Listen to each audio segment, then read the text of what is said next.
pasar ahora a trastornos del sodio, ¿ya? Entonces vamos a empezar determinando que el valor de sodio normalmente es de 135 a 145, ¿ya? Eso es un valor estándar. Los valores que ustedes ven en el AGA, que a veces pueden variar, tienen que ver con la máquina. Pero en líneas generales se considera que el valor es de 135 a 145. Ustedes saben que el sodio es el cation más abundante del organismo, ¿no es cierto? Pero ¿dónde está? Está en el extracelular. Básicamente el sodio se encuentra un 70% en forma libre y un 30% en forma fija. De este 70%, el sodio es extracelular en casi su totalidad, 97%, contra un 3% que pertenece al líquido intracelular.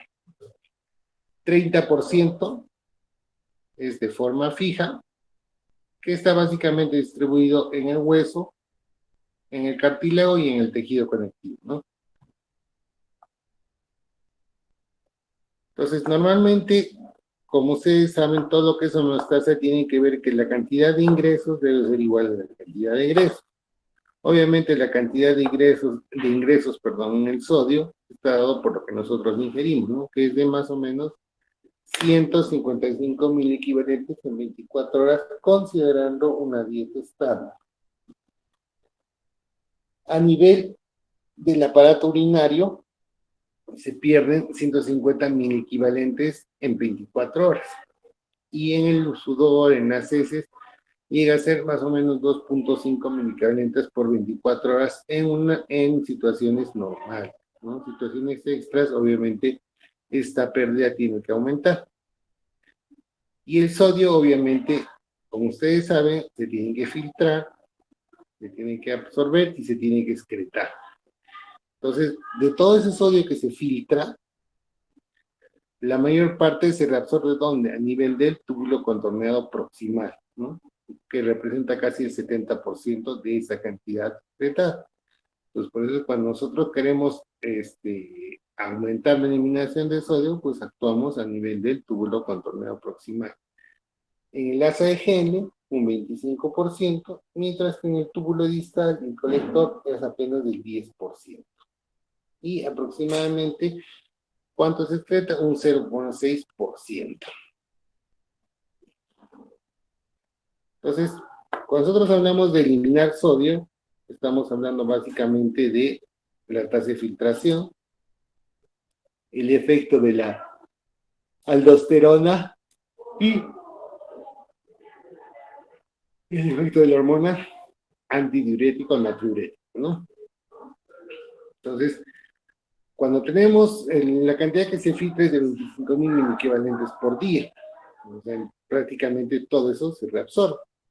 Y obviamente cuando nosotros tenemos una mayor carga de sodio, tiene que aumentar nuestra natriuresis, ¿no? Aumentamos la pérdida.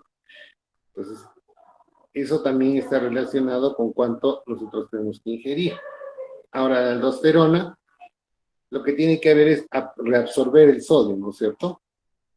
Entonces, cuando tenemos una mayor carga de sodio, lo que tiene que hacer la aldosterona es caer, porque lo que no nos interesa es que reabsorba, ¿no es cierto? Más bien que pierda el sodio extra que tenemos. En cambio, cuando hay una depresión, la aldosterona tiene el efecto de aumentar su secreción para aumentar. Por eso es que los YECA son inhibidores del eje renina que tienen aldosterona. Bloquean eso, entonces perdemos sodio y por lo tanto baja nuestra presión.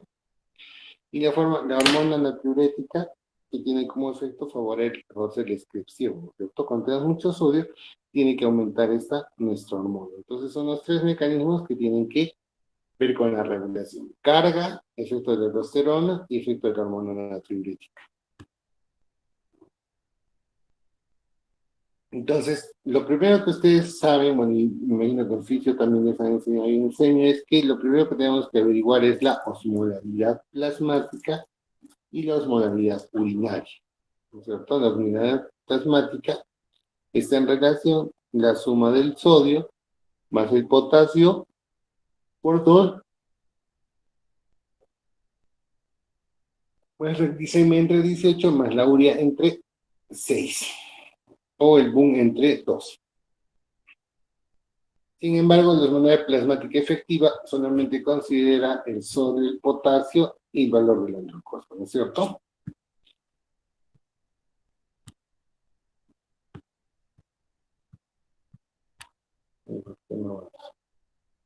Y la hormona urinaria es al igual a la suma del sodio más el potasio por 2 más urea sobre 6. Entonces, sí es necesario que ustedes sepan estas fórmulas, porque en base a estas fórmulas van a calcular la osmolaridad plasmática y en base a eso ustedes van a determinar qué trastorno es, ¿no es cierto? Y vamos a ver más adelante que el trastorno del sodio tiene que ver con si es eh, normovolémica, si es hipovolémica o hipervolémica, porque el tratamiento cambia. Entonces, las dos ramas, digamos, son que el paciente acabe en hiper o en hiponatremia, ¿no es cierto? Entonces, cuando nosotros vemos que la osmolaridad plasmática disminuye, pues tenemos que aumentarla. Y esto, al disminuir, ¿qué sucede? Se produce una supresión de la sed y una descarga de la cantidad de hormona antidiurética. Esto produce una orina diluida y, y esto significa que se produzca una hiponatremia. Al contrario, cuando esta osmolaridad aumenta, se estimula la sed, se estimula la hormona antidiurética, se concentra en la orina y viene una hipernatremia, ¿no? Y esto se debe, en el caso de la hiponatremia, la concentración de orina tiene que ver, está asociada a una inadecuada ingesta de agua, ¿no? Y en el otro lado tiene que ver con una orina diluida. Entonces, vamos a hablar ahora de la hiponatremia. ¿Preguntas hasta acá, chicos?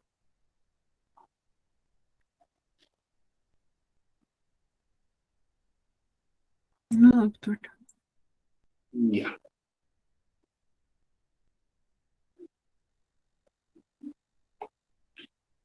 Entonces nosotros vemos que, primero que la hiponatremia constituye el trastorno electrolítico más frecuente. De todos es el más frecuente. Y a pese a que es el más frecuente, generalmente es el más infravalorado.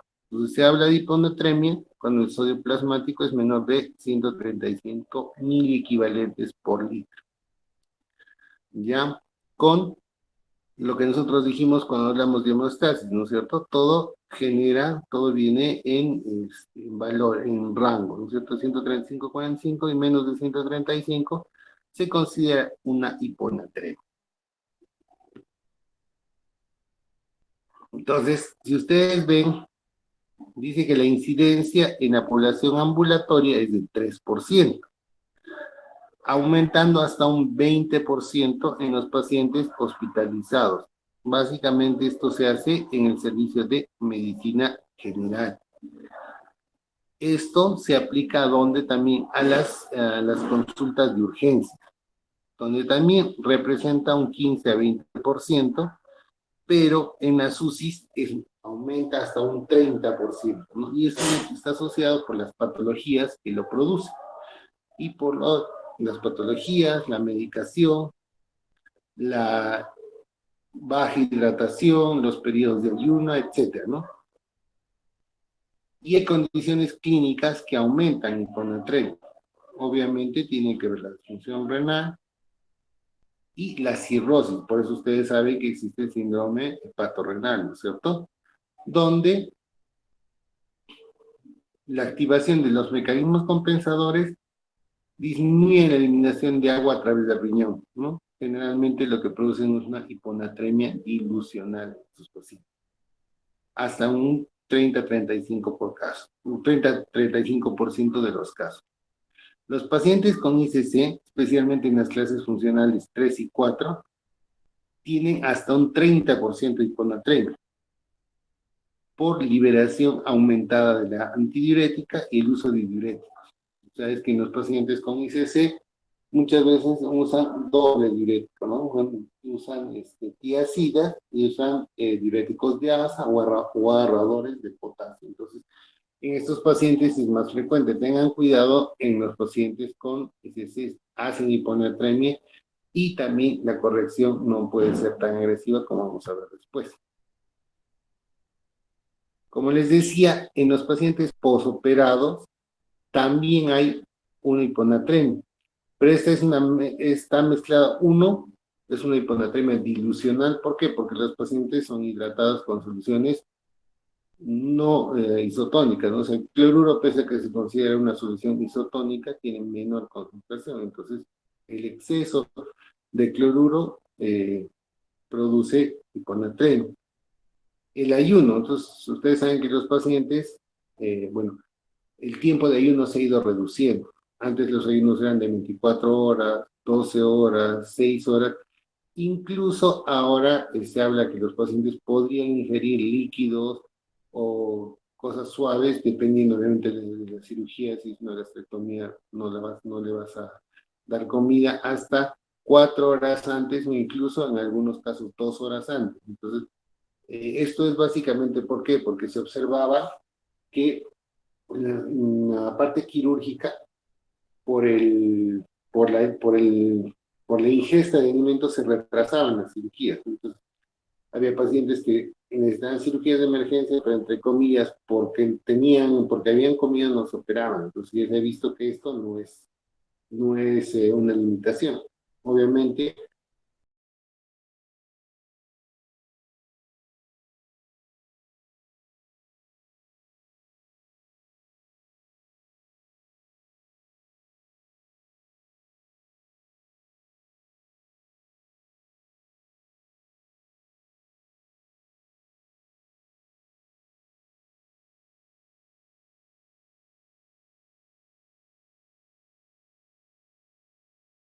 dolor, náuseas y la ansiedad producen hiponatremia. Tiene este porcentaje relativamente bajo, ¿no? Un 4.4%. Ahora, obviamente, los psiquiátricos tienen que ver con la ingesta. Ellos hacen polilipsia, no toman más agua por su trastorno de fondo, o más o menos, dependiendo, ¿no? Y los pacientes de edad avanzada. Entonces, sabemos que los extremos tienen que ver también con trastornos electrolíticos. Además, en estos pacientes se tiene que añadir que ellos usan tiazidas, especialmente los pacientes que tienen hipertensión, ¿no? Entonces, esto también produce hiponatremia y está asociado a los ingresos hospitalarios y es la causa más frecuente de hiponatremia por drogas, así como existe la acidosis láctica, que es la hiponatremia asociada a tiazidas.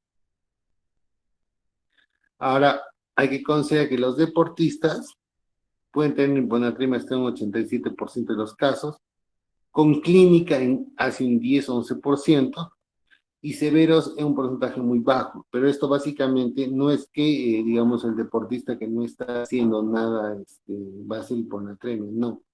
Este deportista de alta competición hace hiponatremia. Entonces, básicamente, cuando ustedes vean, cuando están, digamos, toman líquidos en los partidos de cualquier deporte, lo que están ingiriendo es soluciones que tienen sodio para compensar esto, ¿no?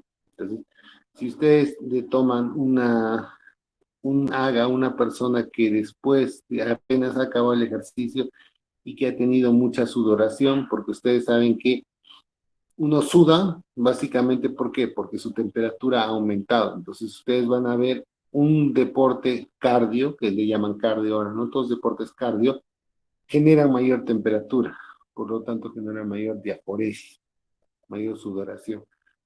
Vayan, ustedes comparen, ¿no? O sea, cuánto ustedes sudan, por ejemplo, por ir a un gimnasio y hacer máquinas, y cuánto ustedes sudan por hacer cardio, ¿no? Ustedes saben que hay un montón de ejercicios de cardio y cada vez están más de moda los ejercicios de cardio.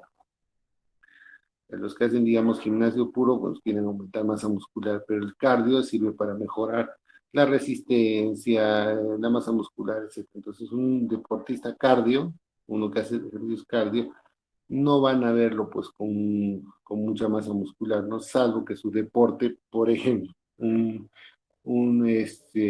tenista, no vas a necesita fuerza en los brazos, fuerza en las piernas, pero eso es un complemento a su actividad principal.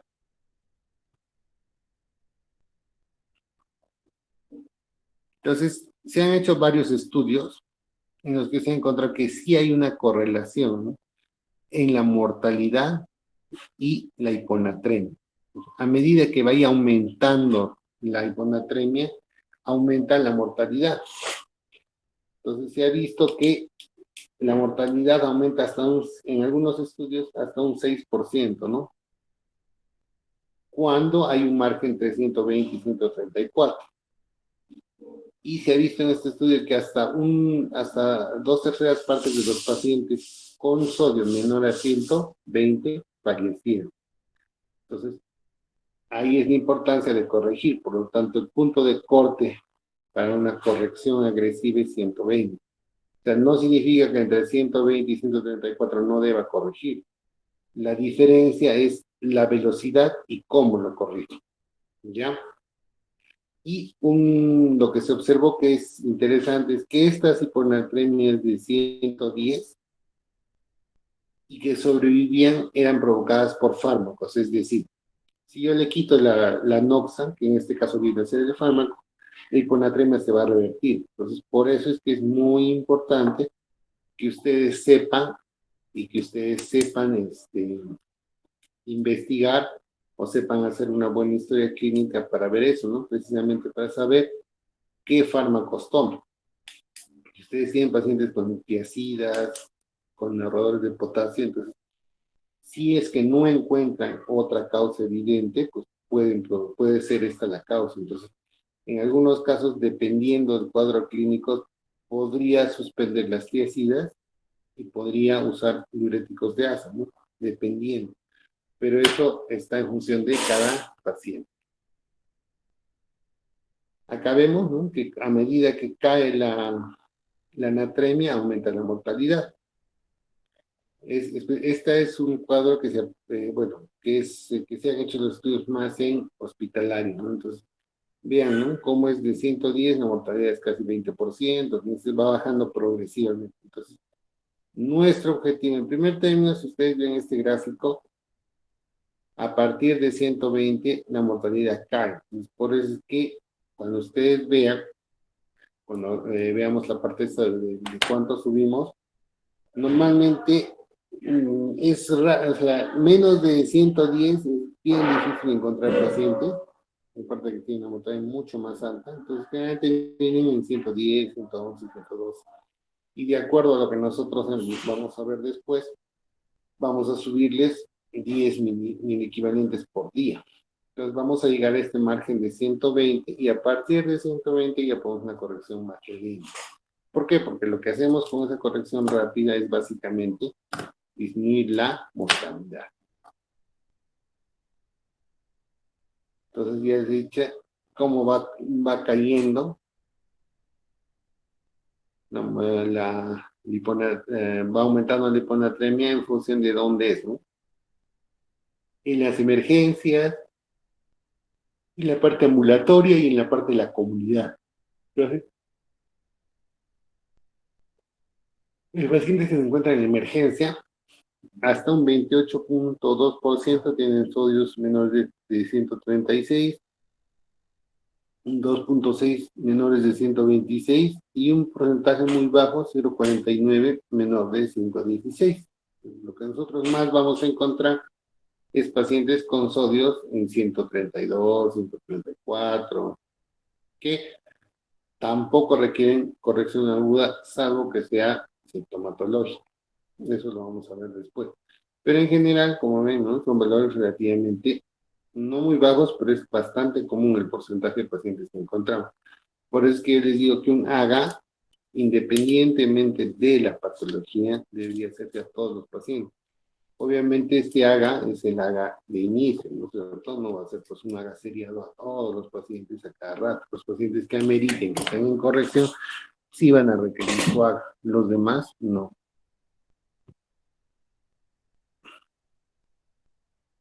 En este cuadro lo que podemos ver es que a medida que aumenta la edad, el riesgo de hiponatremias aumenta y también aumenta la severidad.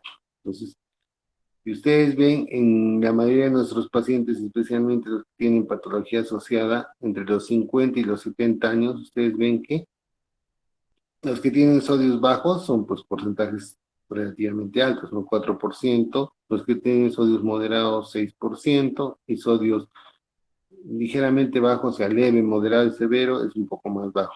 Pero estos porcentajes, si ustedes consideran, hasta los 30 años el riesgo es más o menos el mismo, ¿no? El porcentaje es más o menos el mismo. Pero si consideran los pacientes mayorcitos, ya ven que los que hacen hiponatremia severa son casi 13-14%. Pero las personas mayores es bastante común que hagan hiponatremia, ya hacen hiponatremias severas. Entonces, a veces esto se ve en las emergencias. En las emergencias uno tiene que tener cuidado porque vienen pacientes con trastornos del sensorio, ¿no? Entonces, la primera posibilidad diagnóstica que se da en estos pacientes, o que uno piensa, es especialmente en aquellos pacientes que son hipertensos, diabéticos, con síndrome metabólico, es que han hecho un DCB, ¿no? Un problema cerebral. Y lo primero que hacen es llevarlos a la tomografía. Cuando lo primero que deberíamos hacer es tomarles un AGA. Primero por la edad, los pacientes ancianos tienen mayor riesgo. Y segundo, porque estos pacientes son polimedicados. Entonces, antes de desesperarse con una tomografía, lo primero que hagan, acostúmbrense, van a ser emergenciólogos, los internistas, pídanles un AGA, háganles un AGA, ¿no? Porque generalmente, bueno, en el seguro los laboratorios, el laboratorio no toma gases. Y ahora, usted dice, doctor, pero entonces mejor le pedimos pues unos electrolitos en sangre. Esos electrolitos en sangre igual van a demorar, porque hasta que el paciente llegue al laboratorio, etcétera, pasa un montón de tiempo. El AGA es un examen mucho más rápido que, por ejemplo, ¿no? Tiene un paciente que vivía con trastorno del sensorio, y tranquilamente el paciente va a ir a su tomografía, porque igual hay que hacerle el descarte, pero cuando el paciente regrese a la tomografía va a tener el AGA. Y probablemente simplemente con hidratación y un manejo adecuado de la natremia, el paciente responde, ¿no? Salvo que además tenga un trastorno asociado, una hemorragia, un DCB, etc. Entonces, existen muchas clasificaciones de la hiponatremia. En general, tenemos que hablar de, uno, severidad. Hay hiponatremia leve, moderada y severa, ¿no? Leve, entre 130 y 134, moderada de 125 a 129 y severa menor a 125. Después, de acuerdo al tiempo, aguda menos de 48, crónica más de 48. Por los síntomas, sintomática versus asintomática. Por la osmolaridad, hipotónica, isotónica, hipertónica. Entonces, por eso es que la primera fórmula que les mostré es muy importante, porque hay que ver esa osmolaridad. Y el estado de volemia, hipovolémica, euvolémica, hipervolémica. Hipovolémica, generalmente, ustedes la tienen que diagnosticar con funciones vitales.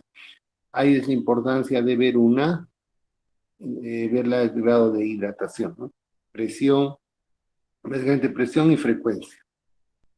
Y grado de hidratación. En los niños se aplica, como les dije, mucho el pliegue, en los adultos no tanto, pero sí tiene que ver pues con las sequedades mucosas o en este caso si es hipervolémica con los signos de sobrecarga hídrica.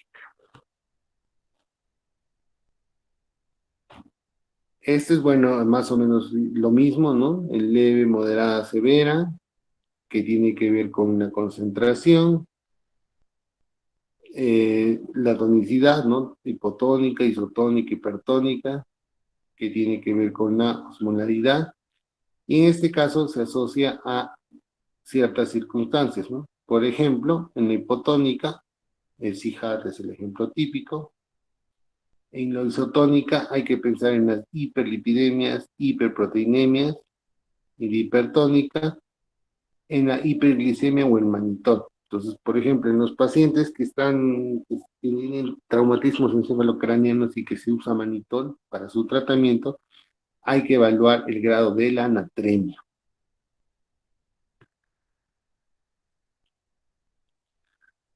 El leve, moderada, severa, bueno, leve, básicamente no hay alteraciones de la conciencia, que es la principal manifestación. Ahí no hay cefalea, no hay astenia, no hay déficit de atención, no hay alteraciones de la memoria, no hay bradiciquia, bradilalia, etc. En la moderada ya empieza a haber, y esto de la moderada también depende de la instauración, ¿no es cierto? Entonces, generalmente se combina el tiempo con la severidad, eso está en función del valor, y tenemos alteraciones de la conciencia, náuseas, vómitos, desorientación, delirium, etc.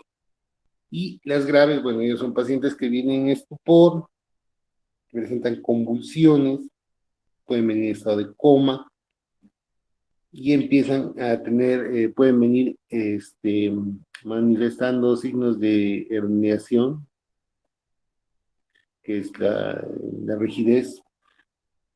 Obviamente pueden morir y pueden llegar a ser un edema pulmonar no cardiogénico. Entonces, en las que tienen menos de 48 horas, lo que nosotros vemos son síntomas neurológicos, debido básicamente al edema cerebral. Y en la crónica hay déficit de atención, puede haber alteración de equilibrio, osteoporosis, básicamente eso es cuando son de mucho tiempo, fracturas óseas, caídas, etc., ¿no? Ahora existe una recomendación, ¿no? En caso de no saber exactamente cuánto es el tiempo, se podría asumir que es una hiponatremia crónica. Y básicamente lo que podríamos hacer es reducir la agresividad del tratamiento. Entonces, eso de determinar la agudeza y la severidad tiene que ver con la agresividad del tratamiento. Eso tienen que tener en cuenta. Bueno, en hiponatremia sabemos, ya hemos dicho, ¿no? De enfermedad neurológica, concomitante o persistente, la velocidad y el grado, ¿no es cierto? Cuán rápido ha sido y cuánto es el nivel que ha alcanzado. Entonces acá tenemos primero, como ustedes ven, hay hiponatremia, hemos determinado que es una hiponatremia, vemos la osmolaridad plasmática, tenemos que ver uno, si es normo o es hiper, ¿no es cierto? Normo isosmótica, hiperosmótica. Cuando pensamos que es una hiper o una normo, la hiperglicemia, o sea, en los diabéticos y eso, el monitor, los pacientes que han sido adenectomizados por próstata, y las pseudohiponatremias que se hablan de hiperlipidemia e hiperproteinemia. Entonces, por ejemplo, y el doctor, ¿quién es hiperproteinemia? Por ejemplo, hay hiperproteinemia en los pacientes que consumen estos aminoácidos, estos complejos para los ejercicios, pueden hacer hiperproteinemia. Bueno, la dislipidemia ya sea la común, digamos, o la asociada a otras patologías. Después, en el estado hiperosmolar, tenemos que hay que medir la osmolaridad urinaria. Entonces, se tiene que ver cuando es mayor de 100 o cuando es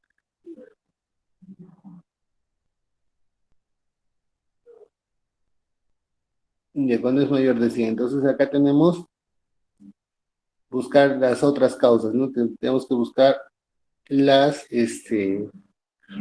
las asociadas a, por ejemplo, polidipsia psicógena, líquidos, alteraciones de la tasa de filtración glomerular. Y tenemos que ver también si es hiponatrémica hipervolémica,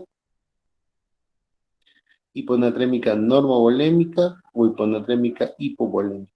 Entonces, cuando tenemos el volumen extracelular aumentado, en este caso, los pacientes pueden tener cirrosis, insuficiencia cardíaca, insuficiencia renal. Los que tienen la normovolémica, estamos hablando, es decir, que tienen osmolaridad mayor de 100, estamos hablando del CIHAC, los fármacos, el hipotiroidismo, insuficiencia renal, hipocortisolismo.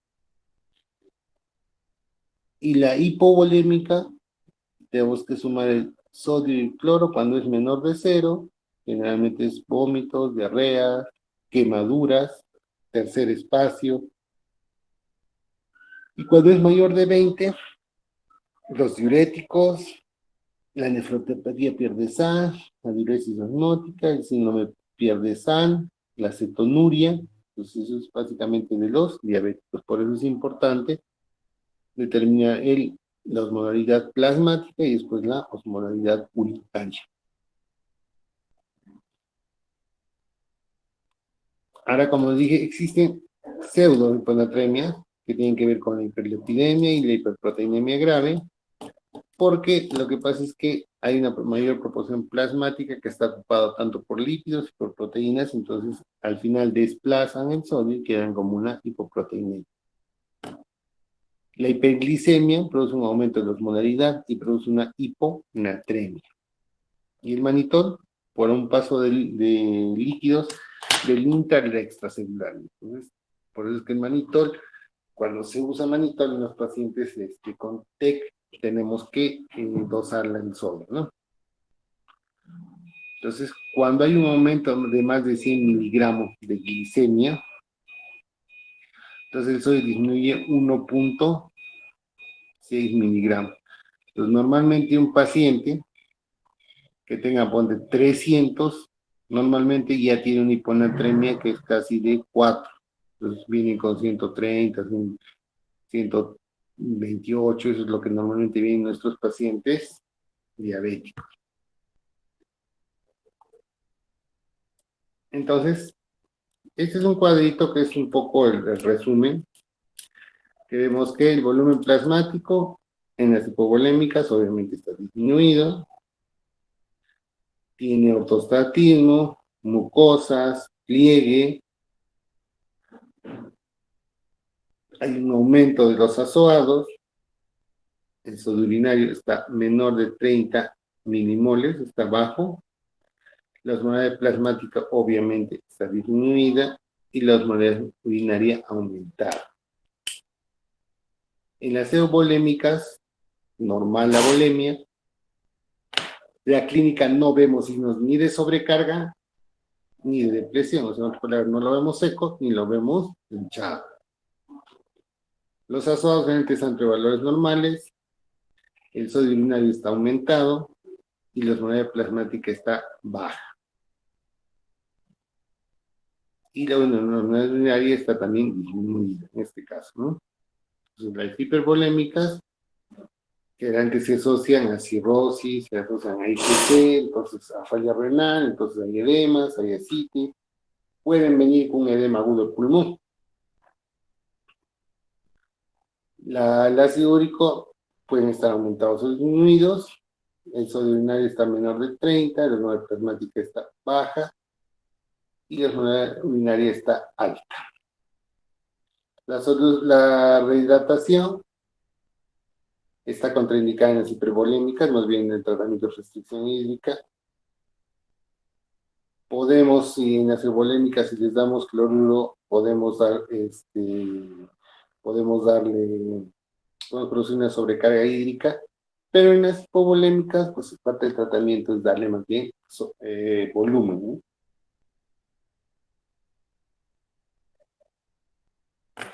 Entonces, en este es un cuadrito donde vemos que cuando hay una hiponatremia hiposmolar hipovolémica, básicamente lo que hace es, hay una retención de agua, ¿no? Hay un aumento de la antidiurética, hay disminución de la tasa de filtración, hay aumento de la sed para producir una retención de agua. En la hipervolémica hiposmolar, básicamente hay una hiponatremia por disminución de la aldosterona, hay disminución de la antidiurética y estos pacientes vienen con edema cerebral.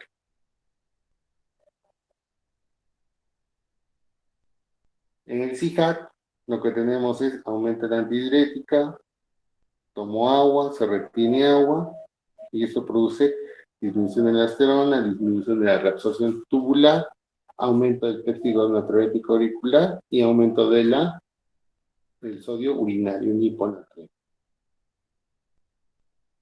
En el caso de la hipervolémica, lo que produce es aumento de la aldosterona, antidiurética, disminución de la tasa, aumento del testigo natriurético auricular, con el efecto de ¿qué? De retener agua, ¿no?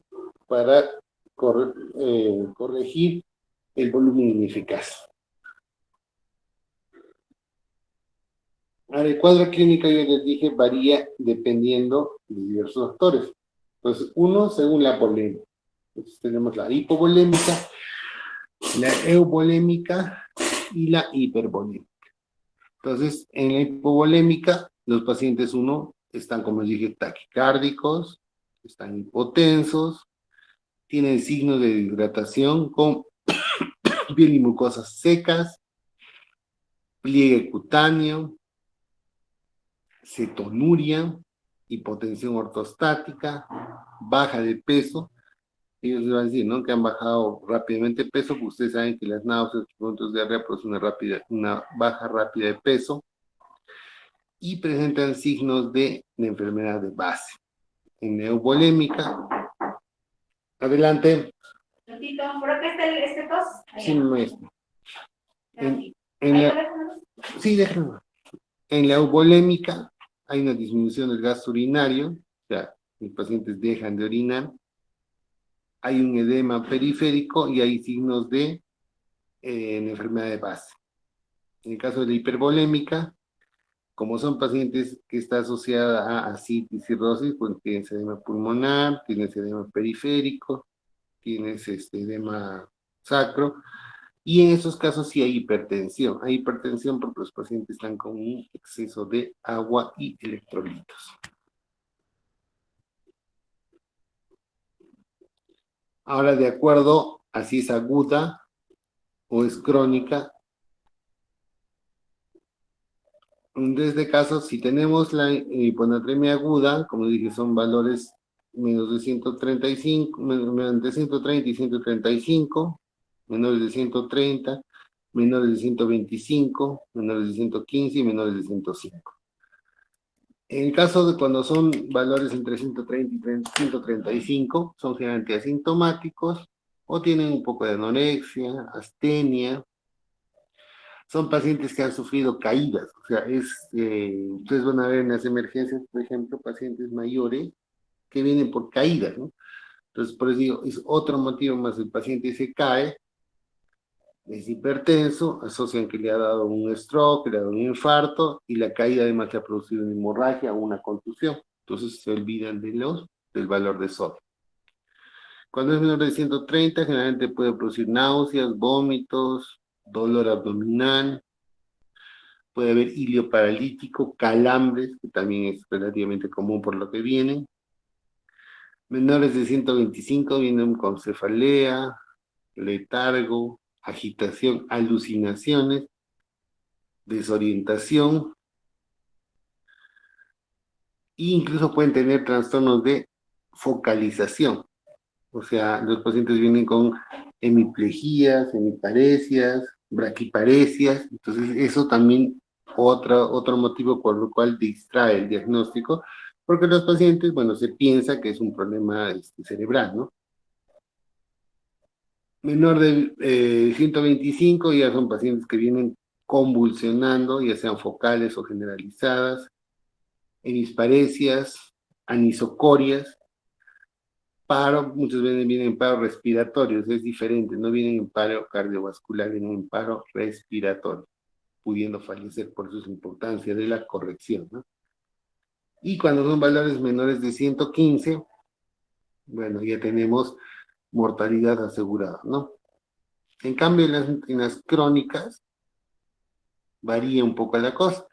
Generalmente más de 110 tienen déficit cognitivo, trastornos de la marcha, el equilibrio, propensión en las caídas, y menores de 110 tienen signos de hiponatremia aguda.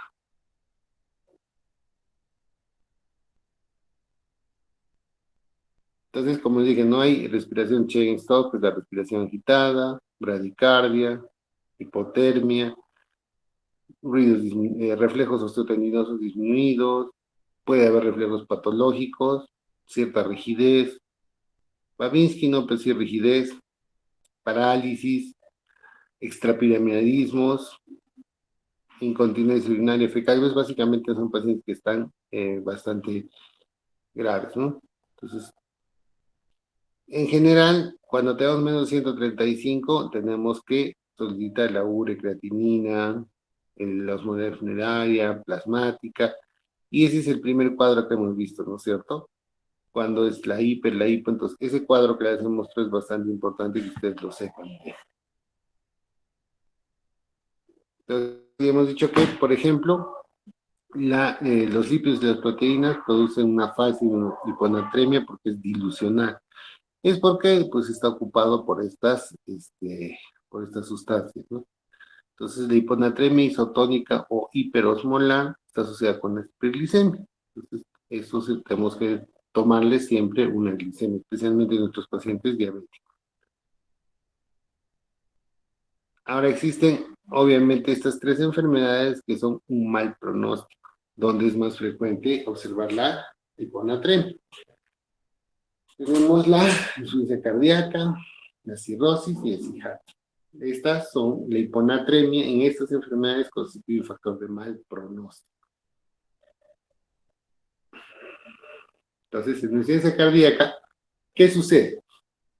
Los pacientes hacen un cuadro de sobrecarga hídrica. Entonces, ¿qué pasa con la sobrecarga hídrica? Produce un aumento a nivel de la presión auricular. ¿Y esto qué produce? Supresión de la antidiurética y aumento del péptido natriurético auricular. Entonces, si yo suspendo mi ADH, voy a empezar a tener diuresis, pero de agua libre. Pero el péptido natriurético auricular se asocia a excreción de agua y sodio. Entonces, por lo tanto, al ser agua, hace hiponatremia hiposmolar, ¿no es cierto? Y al perder el sodio, hace disminución del sodio, disminución de la osmolaridad. Entonces, ¿qué pasa? Cuando hay aumento de la presión auricular, aumento de la presión de los vasoreceptores, es un aumento no suprimible de ADH y hacen una retención de agua libre. Entonces, básicamente en insuficiencia cardíaca es retener agua y eliminar sodio. Entonces, al inicio se activa el eje renina-angiotensina, aldosterona, pero este eje también es, como todo mecanismo compensatorio, tiene un límite, ¿no es cierto? Entonces, lo que va a producir es una mayor retención de agua y hiponatremia hipervolémica, porque está reteniendo agua. La cirrosis más bien hace también una hiponatremia con hipervolemia, porque hay hipertensión portal, eso produce vasodilatación esplásmica, hay una hipovolemia por un sistema eficaz, su aumento no es suprimible por antidiurética, entonces, ¿qué hace? Retiene agua libre. Y el tratamiento diurético que se usa en estos pacientes se asocia generalmente a perder sodio, a perder agua, y hace una hiponatremia con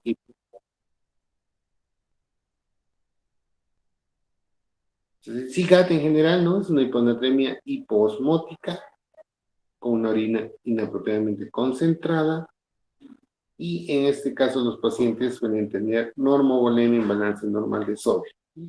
Y en este caso la volemia tiene la tendencia a mostrar una leve expansión a consecuencia de la retención de sodio y agua, de agua, y el sodio es eliminado, ¿no?, por la orina igual que se ingiere. Entonces, CIGAT no es tan común. Ahora, nosotros tenemos que hacer una diferencia entre el CIGAT y el CIGAT que tiene que tiene criterios, ¿no es cierto? Entonces tiene que ver, como dije, osmolalidad plasmática, osmolalidad urinaria, volemia, sodio urinario, ausencia de influencia suprarrenal, hipotiroidismo.